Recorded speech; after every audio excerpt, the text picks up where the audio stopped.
नमस्कार। लोकसभा चुनाव से जुड़ा कैपिटल टीवी का खास शो 24 करन विपक्ष बेदम देख रहे हैं आप। मैं हूं आपके साथ पूजा। सुप्रीम कोर्ट ने बड़ी मेहरबानी कर अरविंद केजरीवाल को लोकसभा चुनाव में प्रचार करने के लिए शर्तों के साथ अंतरिम जमानत दी है और जब से केजरीवाल तिहाड़ जेल से बाहर आए हैं लगातार चुनावी प्रचार में जुटे हैं, रोड शो कर रहे हैं, प्रेस कॉन्फ्रेंस कर रहे हैं। आज केजरीवाल ने सुबह लखनऊ में अखिलेश यादव के साथ एक ज्वाइंट पीसी की, उसके बाद पंजाब के लिए रवाना हुए। पंजाब में केजरीवाल ने स्वर्ण मंदिर में मत्था टेका, उसके बाद आम आदमी पार्टी के उम्मीदवार कुलदीप सिंह धारीवाल के पक्ष में रोड शो किया और पीएम मोदी पर जमकर बरसे। पर यहां गौर करने वाली बात यह है कि अब केजरीवाल कांग्रेस के किसी बड़े नेता के साथ नजर नहीं आ रहे हैं। कल जरूर केजरीवाल ने दिल्ली में कांग्रेस के विवादित उम्मीदवार कन्हैया कुमार और उदित राज के समर्थन में प्रचार किया, पर पंजाब में कहानी बिल्कुल उलट है। पंजाब में कांग्रेस पार्टी केजरीवाल का जमकर विरोध कर रही है। पंजाब के पूर्व मुख्यमंत्री चरणजीत सिंह चन्नी ने तो केजरीवाल को धूर्त आदमी बताते हुए उनके अंतरिम जमानत का विरोध कर दिया। और तो और जब से केजरीवाल स्वाति मालीवाल के मामले में फंसे हैं, अलका लांबा तो क्या, प्रियंका गांधी वाड्रा ने भी खुलकर स्वाति मालीवाल का समर्थन कर दिया और कार्रवाई की मांग की है। तो आखिर क्यों केजरीवाल ने कांग्रेस के बड़े नेताओं के साथ दूरी बना ली है? आखिर क्या चल रहा है आम आदमी पार्टी और कांग्रेस के बीच में? आज इसी पे चर्चा करेंगे। मेरे साथ स्टूडियो में जुड़े हैं कैपिटल टीवी के editor in chief doctor Manish Kumar और एग्जीक्यूटिव एडिटर राजीव जी। सर, आप दोनों का बहुत बहुत स्वागत है। धन्यवाद। एक चीज गौर करें तो देखा जाए तो जब से अरविंद केजरीवाल तिहाड़ जेल से अंतरिम जमानत पर रिहा हुए हैं, कांग्रेस के किसी बड़े नेता का बयान सामने नहीं आया और ना ही प्रेस कॉन्फ्रेंस कर रहे हैं। देखिए, चन्नी साहब ने जो बयान दिया वो ऐसे तो नहीं दे देंगे। इंडी गठबंधन का बहुत अहम पार्टनर है, नेशनल पार्टी का नेशनल कन्वीनर है और उसको चन्नी साहब कह रहे हैं कि ये धूर्त आदमी है। तो धूर्त कहना ये तो कांग्रेस पार्टी की ऑफिशियल लाइन है। अब दिक्कत क्या है कि जो विपक्ष है वो इतना अनऑर्गेनाइज्ड है, आइडिया के भी स्तर पे और संगठन के भी स्तर पे, कि इनको समझ में नहीं आ रहा है कि कौन कहाँ दुश्मन है, कौन कहाँ दोस्त है। एक से कहीं दोस्ती होती है, दूसरे से कहीं दुश्मनी हो जाती है। और चुनाव दिल्ली और पंजाब का लास्ट और सेकेंड लास्ट फेज में है, तो ये मामला जो है अब ये सामने खुल कर आ रहा है। जैसे केरल में वामपंथियों के साथ हो गया तो कोई बात नहीं, पता नहीं चला, उधर इलेक्शन हो गया, अब ये लोग साथ में नजर आ रहे हैं। लेकिन अभी तो गियर फंस गया है। फंस ऐसे गया कि एक तो आपने शिकायत की कि शराब में घोटाला हो रहा है, ये जेल चला जाता है। अब किस मुंह से आप कहें कि भाई बेल मिलने से आप डेमोक्रेसी बच गई? इसलिए कांग्रेस पार्टी के किसी लीडर का एक भी बयान नहीं आया, क्योंकि करतूत तो इनकी ही है, इन्होंने ही कंप्लेन किया। लेकिन मसला अभी स्वाति मालीवाल का आ गया जी। कांग्रेस पार्टी के लोग ये सोच रहे होंगे कि कहाँ है उनका चप्पल कि मिरर के सामने खड़े होकर के एक दो लगा ले। अगर उनको जरा सा भी इल्म होता कि ये इस तरह के चक्रव्यूह में फंसने जा रहा है केजरीवाल, तो दिल्ली में गठबंधन नहीं करते ये लोग। अभी कांग्रेस पार्टी अगर अलग होती, केजरीवाल के साथ गठबंधन में नहीं होती, देखिए इसलिए राहुल गांधी की मूर्खता, कांग्रेस पार्टी दिल्ली में भी रिवाइव कर गई होती। लेकिन आप बैल मुझे मारा, आपने खुद अपने पैर पे कुल्हाड़ी मारी, तो आप जो है दबी जुबान में कह रहे हो। हालांकि ये खेल आगे बढ़ेगा, 26 तारीख के बाद दोनों में टक्कर नजर आएगा, तब ये अचानक से कहेंगे महिला प्रेम जो है जगेगा और बाकी सब चीज जो है वो ये लोग जो है करना चालू करेंगे। लेकिन अभी इंतजार हो रहा है। अब सवाल क्या है? सवाल ये है कि केजरीवाल की धूर्तता को कैसे डिफाइन किया जाए। ये कांग्रेस पार्टी को वो बताएंगे, 26 के बाद बताएंगे, लेकिन हम लोगों का काम है पहले बता देने का। केजरीवाल की सबसे बड़ी चालाकी वो ये है कि he is not bothered, not at all bothered कि आम आदमी पार्टी का उम्मीदवार जीतता है या हारता है, मर जाता है, जिंदा रहता है, क्या होता है जमाना, उसको कोई लेना देना नहीं है। कारण वो 2029 के लिए तैयारी कर रहा है। वो अपने आप को नेशनल लीडर बनाने के चक्कर में, इसलिए लखनऊ इंपॉर्टेंट है। कल कोई बता रहा है कि मुंबई भी जा रहा है कोई गठबंधन को उसको रैली में। आपको तो अपने उम्मीदवार को जिताने के लिए अथक प्रयास करना चाहिए, लेकिन नहीं, आप कर क्या रहे हो? आप कर रहे हो कि अपने आप को एक नेशनल फिगर कि मोदी डर गया। अरे भाई, कोई नहीं डर रहा है। इलेक्शन इज ओवर, इलेक्शन खत्म हो चुका है। चुनाव का रिजल्ट सिर्फ फॉर्मेलिटी बचा हुआ है, बाकी सारी चीजें हो गई है। तो जब वो जो व्यक्ति इतना सेल्फ सेंटर्ड हो, नार्सिसिस्ट हो कि उसको अपने आगे कुछ नहीं दिखाई देता हो, तो वो इस तरह के काम में तो शामिल होगा ही। लेकिन दिक्कत क्या है कि अभी गलत नस जो है वो दब गया है।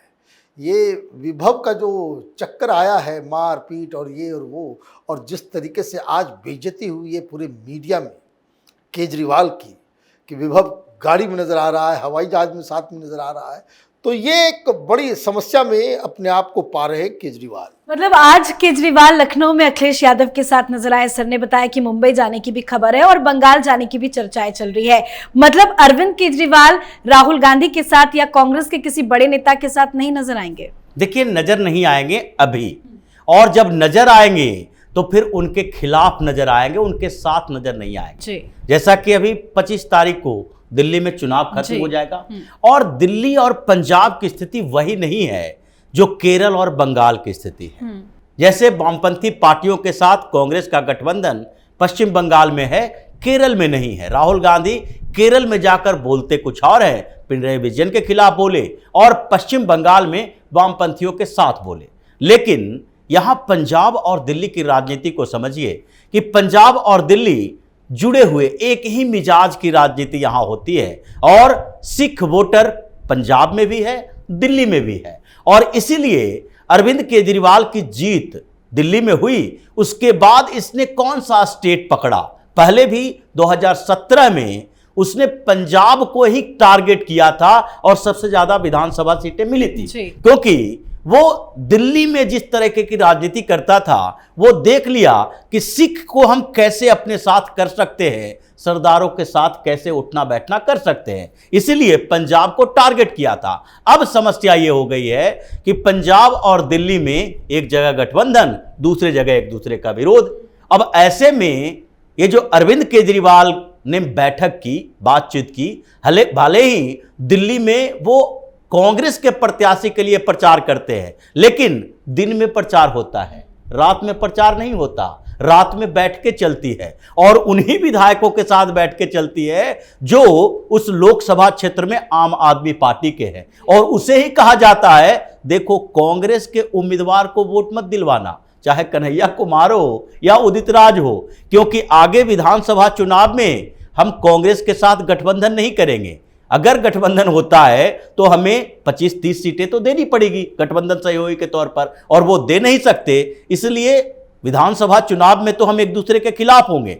अगर बाय द वे संगठन कांग्रेस का मजबूत हो गया उन लोकसभा क्षेत्रों में जहां ये चुनाव प्रचार कर रही है, तो आम आदमी पार्टी के लिए खतरा होगा। और दिल्ली के अंदर आम आदमी पार्टी और कांग्रेस का वोट बैंक एक ही है, जो विधानसभा और लोकसभा में फ्लैक्चुएट करता है। और इसीलिए जितनी रिपोर्ट सामने आई उसमें सब में कहा गया, कई लोगों ने, कांग्रेस के कार्यकर्ता बोल रहा है कांग्रेस तो ठीक है, लेकिन कांग्रेस ने जिसे गठबंधन किया है उसको हम अभी वोट नहीं दे सकते। मतलब अब प्रधानमंत्री के तौर पर जो चुनाव में लोकसभा के लिए चल रहा है उसमें हम कांग्रेस को वोट दे सकते थे, लेकिन अब भारतीय जनता पार्टी को वोट देंगे। ये स्थितियां जब बन गई है तो केजरीवाल की स्ट्रेटजी बदल गई है। अभी पंजाब में थोड़े रोड शो के लिए जा रहा है, लेकिन वहां कांग्रेस के नेता कार्यकर्ता पीछे से चोर चोर के नारा लगा रहे हैं, उसके खिलाफ बयानबाजी कर रहे हैं, पोस्टर लेकर घूम रहे हैं, धूर्त केजरीवाल, चोर केजरीवाल,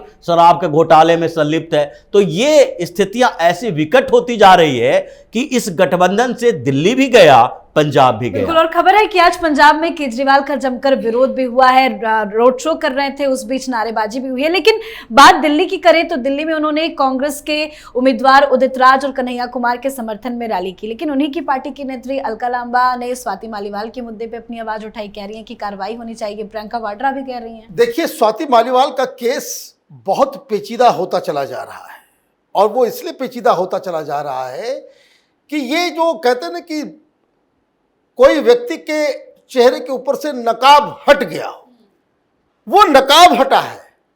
ये बात आम आदमी पार्टी के दफ्तर में हुई होती, कहीं पब्लिक प्लेस पे हुआ होता कि विभव और स्वाति मालीवाल लड़ गए होते, तब तो बात अलग है। यहां तो चीफ मिनिस्टर के घर में, उसकी मौजूदगी में और उनकी पत्नी की मौजूदगी में ये सारा कांड हुआ है। जो कंप्लेन दर्ज कराया गया है वो ये दर्ज कराया गया है कि केजरीवाल के कहने पे, और एक अदना सा पीए की हैसियत क्या है, किसी राज्यसभा के सांसद के ऊपर हाथ छोड़ दे, उसको बेइज्जत करे, प्रताड़ित करे, मारपीट करे। इतनी हिम्मत तो तभी हो सकती है आदर सुनीता केजरीवाल या फिर अरविंद केजरीवाल ने कहा हो कि चलो मारो इसको, बस वो मारना चालू कर दिया होगा। ऐसे तो कोई पागल थोड़ी है। और वो भी स्वाति मालीवाल, बड़े बड़े पहलवान डर जाते हैं उससे। तो ये तो किसी ने हिम्मत दी, किसी ने आदेश दिया, और इसलिए ये सारी चीजें हुई है। तो अभी तो जब तक इस केस की पूरी जानकारी बाहर आती है और पुलिस क्या इन्वेस्टिगेट करके क्या सच बताती है, तब तक केजरीवाल की स्थिति वैसी रहेगी जैसे आज। देखिए, ऐसा लग रहा है कि कोई शरीर से पूरा खून उसका कोई चूस लिया हो। इनको लगा कि दिल्ली वाली मीडिया है, इनको लगा कि जो आम आदमी पार्टी कवर करने वाले सब लोग तो कोई सवाल तो करता नहीं है, एडवर्टीजमेंट का खेल है। लेकिन वो लखनऊ में थे, इनको समझ में आया कि यहाँ भी मीडिया वाले वैसे ही हैं। भाषण दे दिया अपना, पूरा देश दुनिया जहान। पहला सवाल जो है वो क्या भाषण दिया उस पर नहीं हुआ, स्वाति मालीवाल के बारे में पूछा गया, और विभव जो मुंह छुपाए उसकी कार के अंदर छिपा हुआ था, बैठा हुआ था, उसके बारे में पूछा गया। केजरीवाल वो बिल्कुल शेक कर रहा था जी, कपकपी आ गई, थरथराने लग गया वो। तो आप इस चीज को समझिए कि ये केस केजरीवाल को, उसकी इमेज को, पार्टी को, पार्टी के अंदर कल्चर को, ये सारी चीजें आप देखिए। कोई भी जरा सा भी जिसको कह सकते हैं कि सेंसिबल व्यक्ति होगा, आम आदमी पार्टी में ज्यादातर लोग तो इसीलिए आए भाई हम ईमानदारी लाना चाहते हैं राजनीति में, अच्छे लोगों को लेकर के आना चाहते हैं, देश बदलना चाहते हैं, व्यवस्था परिवर्तन, यही तो जड़ी बूटी खिलाया सबको, और सब पागल होकर के केजरीवाल के पीछे लग गए। अब आप इस तरह के जघन्य अपराध को भी डिफेंड करना चालू कर देंगे तो आप ये समझिए कि कैसा आपके अंदर मानवीय जो है विसंगति, आप माने कुसंगति आ गई है। आप किस तरह से डिके हो गया है आपकी मानवीयता, तो आप किस गर्त पे चले गए हो, यही तो केजरीवाल ने किया है। और मुझे लगता है कि Congress party in the mean time ये दिल्ली का चुनाव और वो देख ले, जो राजीव बिल्कुल सही कह रहे हैं कि कोई आम आदमी पार्टी वाला जो है वो कांग्रेस के लिए काम नहीं कर रहा है। सब अपनी अपनी पार्टी को, या गठबंधन बेकार का इन लोगों ने अपने पैर पे कुल्हाड़ी मारा है, तो ये तो हारेंगे ही। पंजाब में अगर कांग्रेस पार्टी ने स्वाति मालीवाल के केस को, शराब घोटाले को, वो कायदे से उसको भुनाने की कोशिश की, तो वही होगा हाल। ठन ठन गोपाल, पंजाब में भी आम आदमी पार्टी बुरी तरीके से हारेगी। बिल्कुल, कांग्रेस पार्टी पछता जरूर रही होगी। लेकिन जिस तरह से ये मामला बढ़ रहा है, दिल्ली पुलिस एक्टिव है, एनसीडब्ल्यू भी एक्शन में आ गया है, विभव को नोटिस भेजा गया है। अब इस पूरे मामले में क्या लगता है कांग्रेस पार्टी का क्या स्टैंड होगा, क्योंकि धीरे धीरे अब बयान भी सामने आ रहे हैं। देखिए, कांग्रेस पार्टी में 2-3 दिनों से ये मामला चल रहा है कि हमें क्या करना चाहिए। पहले जिस तरीके से अलका लांबा सामने आई, उसके बाद प्रियंका वाड्रा का बयान आया। इसका मतलब है कि कांग्रेस अब उस दिशा में चल चुकी है जो 2 दिन पहले आम आदमी पार्टी ने दिशा तय किया था। आम आदमी पार्टी में भी यही बात उठी कि स्वाति मालीवाल के मुद्दे पर अगर पार्टी के नेता चुप रहते हैं तो फिर इसका नतीजा यही होगा कि दिल्ली की महिलाएं हमें दौड़ा दौड़ा कर मारेगी। और इसके कारण हमारा जो कोर वोट बैंक है, एक महिलाओं को हमने अपने साथ रखा। ये फ्रीबीज में भी महिलाएं साथ आई थी और वो इसके खिलाफ चली जाएगी कि ये लोग तो कुछ बोल ही नहीं रहा है। स्वाति मालीवाल ने इतना बड़ा आरोप लगाया और सब चुप बैठे हैं, इसलिए संजय सिंह को भेजा गया प्रेस कॉन्फ्रेंस करने के लिए और उसके बाद वो मिलने के लिए गए। लेकिन यही कांग्रेस में चल रहा था कि क्या इस मुद्दे पर हमें भी एक स्टैंड लेना चाहिए, कम से कम जांच की मांग करनी चाहिए। एक दिन तक तो चुप्पी रही, फिर अलका लांबा तो अभी राहुल गांधी के बहुत करीबी नेता हैं और वो अगर बोल रही हैं तो इसका मतलब है कि कांग्रेस के मीटिंग में दिल्ली यूनिट में भी इस बात की चर्चा है कि अब इस पर स्टैंड लेना चाहिए। फिर प्रियंका वाड्रा बोलती हैं, मतलब हो सकता है कि अभी इस मुद्दे पर कांग्रेस के कुछ और नेता खुलकर बात करें कि केजरीवाल को इस मामले में जांच करनी चाहिए, जल्द एक्शन लेना चाहिए। लेकिन जैसा डॉक्टर साहब ने कहा, यह बहुत बड़ी बात है कि 25 तारीख के बाद देखने को मिलेगा कि पंजाब में कैसे स्वाति चलता है। और पंजाब में एक तरफ तो भगवंत मान जो पियक्कड़ व्यक्ति है, जिसे सीएम बनाया गया है, जिसकी बेटी का वीडियो सामने आ रहा है कि भगवंत मान को देखो, ये ऐसे धोखेबाज आदमी है जिसने मेरी मां को धोखा दिया, हमारे पूरे परिवार को धोखा दिया, अपने बेटे को घर से निकलवा दिया, दारू पी के रहता है दिन रात और विक्टिम कार्ड खेलता है, महिलाओं से लिपट के रोता है। वो वीडियो अब धीरे धीरे सामने आ रहा है। मतलब भगवंत मान वैसा ही, केजरीवाल वैसा ही। तो ये पूरा मामला जब पंजाब में चलेगा उसे जोड़ा जाएगा पिछले विधानसभा चुनाव में, जबकि उस समय दुर्गेश पाठक और संजय सिंह के खिलाफ एक गंभीर आरोप लगा था कि पंजाब में ये लोग जो कैंप कर रहे थे वहां पर कई लड़कियों के साथ इसने दुर्व्यवहार किया चुनाव प्रचार के दौरान। ये सारा मसला पंजाब में उठेगा 25 तारीख के बाद। कहीं स्वाति के मुद्दे पे केजरीवाल स्वाहा ना हो जाए। बहुत बहुत धन्यवाद सर आप दोनों का जुड़ने के लिए। तो लोकसभा चुनाव में कांग्रेस और आम आदमी पार्टी ने कई राज्यों में हाथ मिलाया है, लेकिन पंजाब में दुश्मनी चरम पर है। पंजाब में आम आदमी पार्टी की सरकार है, विपक्ष में कांग्रेस है और कांग्रेस केजरीवाल पर हमलावर है। अरविंद केजरीवाल की अंतरिम जमानत को लेकर कांग्रेस पार्टी की पंजाब इकाई और प्रमुख नेताओं ने केजरीवाल पर हमला बोला है, जमानत का विरोध किया है। बड़ी बात यह है कि जब से केजरीवाल तिहाड़ जेल से रिहा हुए हैं, केजरीवाल से मुलाकात करने और ना ही उनके समर्थन में किसी कांग्रेस के बड़े नेता ने कोई बयान दिया, जो बताता है कि आम आदमी पार्टी और कांग्रेस के बीच में कुछ भी ठीक नहीं है। अब देखना होगा कांग्रेस और आप के बीच में ये दिखावटी गठबंधन कब तक चलता है। इस पर आप अपनी राय कमेंट कर लिखें। देखते रहिए कैपिटल टीवी। नमस्कार।